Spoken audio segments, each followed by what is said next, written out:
don't let it go. We can make some more. We can live forever.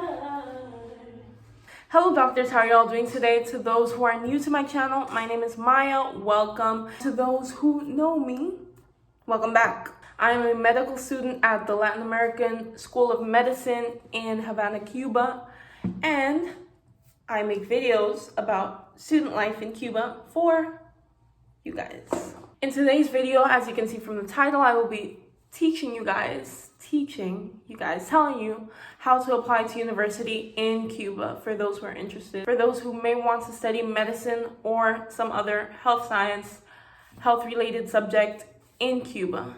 I will make another video explaining how to apply to university in Cuba, but for non-health or non-medical related subjects. This video is for not just for medicine, but for other courses that are within the health sciences. And I will tell you guys what courses you can apply to within that field in Cuba.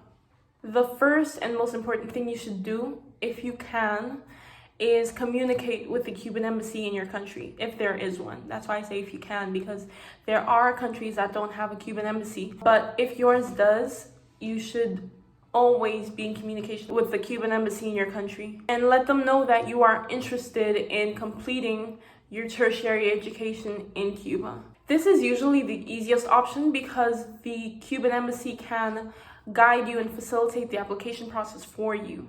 The embassy can tell you about any available scholarships. The embassy will always act as an intermediary between the Cuban Ministry of Education and you as an applicant. Even if you don't contact the embassy and tell them that you are applying or that you're interested in applying in the first place, you will probably have to go there eventually to get your visa or to do other things. That is if your country has a Cuban embassy. Regardless of whether or not your country has a Cuban embassy, the following information will be useful to you to apply. So the courses that you can apply for within the health sciences in Cuba are medicine. You will get a Doctor of Medicine degree. Stomatology, oral medicine, dentistry, whatever you call it, you will get a Doctor of Stomatology, oral medicine, dentistry degree. Nursing, imaging and medical radiophysics, clinical bioassays, health information system, optometry and optics, health rehabilitation, nutrition, hygiene and epidemiology, and speech pathology and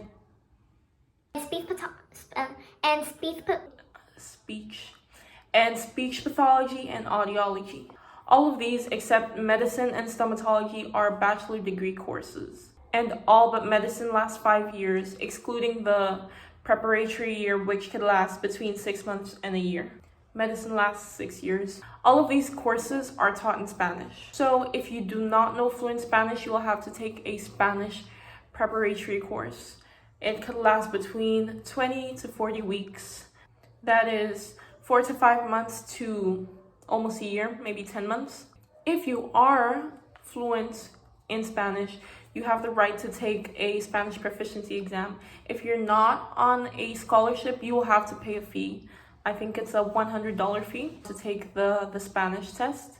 Otherwise, you just take the Spanish course and that also has a fee. You will find all those like fees and prices, including tuition fees and other documents that I will state throughout the video in the application form. That is linked down below and it's also written here. So you can just find this link, go down there, click on it, and you'll find all the information you need. But anyways, if you pass the Spanish proficiency exam, you will not be obliged to take the Spanish course. And you will be allowed to begin your desired course without those extra 5 months to 10 months. The requirements to apply to any of these courses are a high school baccalaureate or equivalent level title and a certification of your grades. A health certificate, which includes any mental or physical incapabilities that would make you unsuitable to exercise the profession you want to go into, and a declaration that you do not suffer from a communicable disease or HIV. 10 1x1 inch size photos, your criminal record, basically certifying that you don't have any criminal record, like a document that certifies that you have not committed any crimes. And your birth certificate. First, you must fill the application form, as you can see here. It's in the link down below, the link I showed you guys before, this one. This form must be filled a few months prior to the start of the next course, or the course that you want to be enrolled in. Applications are accepted throughout the year, so you don't really have to worry about that. There's no fixed deadline, but the sooner you submit it, the better. When you're done filling the form, you should email it to this link right here. The email address is also down in the description box, so you can just click it when you're ready to submit or save it in your contacts list. And within 30 days, they should email you back with a response. If and after you've been accepted, you have to submit other documents in order to have them processed and have you receive an academic visa. You should submit this information at least 2 months before your departure date. Given the pandemic, there's more leniency with this.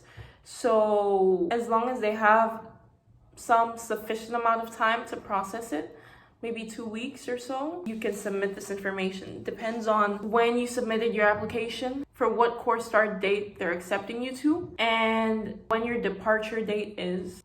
They're flexible with this now, given the complications that have surged. So what information do you have to submit in order for them to process and grant you an academic visa? Your name and surnames, your sex, your date of birth, place of birth, nationality, your private address, your passport number, the country that issued your passport, the issuance date of your passport, the expiration date of your passport, the purpose of your visit, the date of entry into Cuba, your departure date, and your email address. Proof of admission to the career that you chose by the agency that issued that acceptance. At least for medicine, this was my experience, my case. It should be an email from the Ministry of Education or from the specific institution that you will be going to. A receipt of the payments corresponding to the established fees for the course you're going into. That is your registration fee, your tuition fee, all that stuff. You need to keep all of your receipts, guys. This will act as proof that you have made the payments that they require. In case anything goes wrong, which hopefully it doesn't, just keep all of your receipts just in case. You also have to submit your Cuban health insurance, which would be purchased from the agency, from the provider, Asistur. You can purchase Cuban health insurance either 1 week prior to your arrival in Cuba or before that. If you already have health insurance, you can take it to Cuba or send it, and then Asistur will determine whether it is valid and or compatible to the ones that are offered by them, by their company. Your embassy may be able to tell you how much the insurance costs, but it depends on various factors, that is age, sex, diseases, etc. Otherwise, you should contact the health insurance company via their website. The link is down below. And yeah, those are the requirements, the documents that you need to submit to Cuba in order to finalize your application. For more information, just click on the links below in my description box. There are PDFs, there's the email address that you have to send all this information to. Within these links, within these documents, you will find more information about the application process, the fees, terms and conditions, and everything you need in order to apply to the health sciences in Cuba. I hope you guys enjoyed this video. If you did, give it a like. Subscribe to my channel if I helped you in any way. If you want to see any more videos from me, hit the notification bell so that you are notified when I upload. Comment any questions you may have, any video ideas, suggestions, criticism, anything at all. I reply to all my comments at all times whenever I get the chance to. That is maybe within a day or two of you guys commenting. So, without further ado, I hope you guys have a lovely day, and I hope all your dreams come true. Bye. Tell me what you want, tell me, tell me, tell me, tell me what you want, tell me, tell me, tell me, tell me.